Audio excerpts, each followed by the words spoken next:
If you need an English-speaking VA, everyone tells you to hire in the Philippines. It's the default answer. Mature market, structured agency, well-known platform. But here, the problem nobody mentions. You are about to make a decision based on reputation, not based on fit. And those are two different things.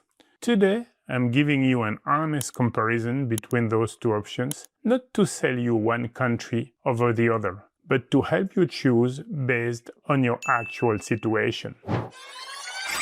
Part 1. The Philippines.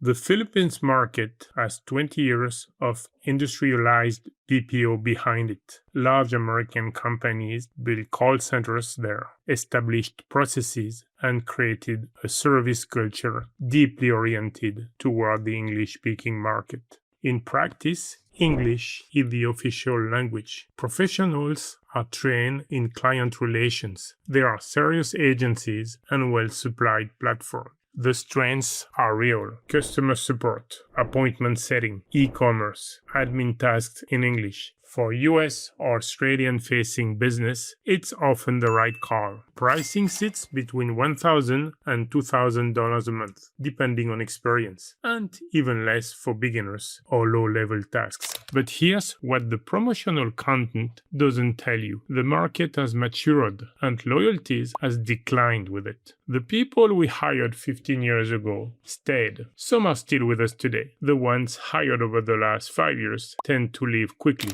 The competition for talent is intense. Opportunities are everywhere, and retention is no longer what it was. Part 2. Africa and why you need to be more specific.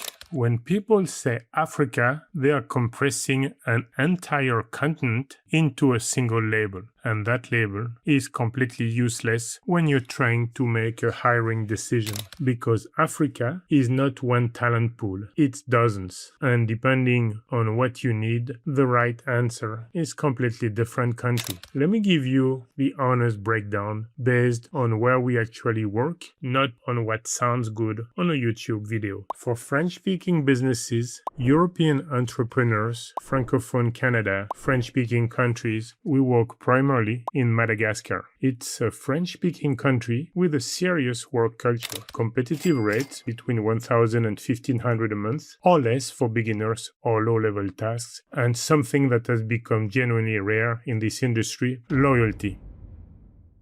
Malagasy assistants stay. They build familiarity with your business over time, and that continuity has real value. The honest caveat: a smaller portion are bilingual, so if you need English as well, you can find it, but you need to recruit specifically for it. For English-speaking businesses, the picture is different. We work in Ethiopia, Tanzania, Nigeria, and other Anglophone or bilingual African markets. Strong English, competitive rates, and the same fundamental advantage that makes Africa interesting in the first place. Profiles that are motivated, that stay, and that don't treat your business as a stepping stone while they wait for a better offer. What ties all these markets together is what I observe on the ground, directly. African assistants across these countries tend to be loyal. That's the structural difference with the Philippines right now. It's not about capability. It's about retention. And retention, when you're building a remote team, is worth more than what people realize until they've lost a good assistant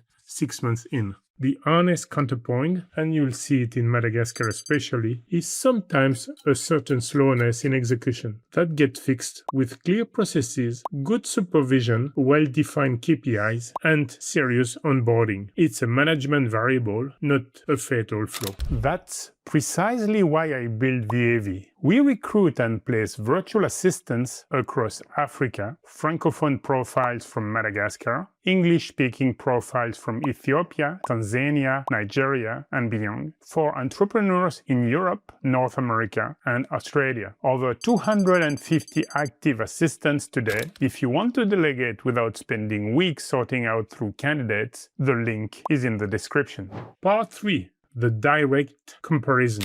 Let me cut through the noise. Philippines, strong English, mature ecosystem, structured support culture. The right choice if you need high-volume English customer operations and can absorb the turnover that comes with saturated market. Budget $1,000 to $2,000 a month. Africa, French or English, depending on your country, with rates between $1,000 and $1,500 a month, strong loyalty, and profiles that grow with your business over time. The right choice if retention matters to you and if you're willing to invest in a proper onboarding. The difference isn't just the language, it's the retention, the rates, and the relationship you build over time. Neither is universally better. The right question is, what does your business actually need? And are you being honest with yourself about that?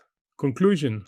And the real variable in all of this isn't the country, it's your level of organization. A strong assistant in a weak system produces weak results. An average assistant in a strong system can produce excellent results. Tell me in the comments which market are you targeting, and if you're still figuring out how to structure your delegation properly, that's exactly what the next video covers.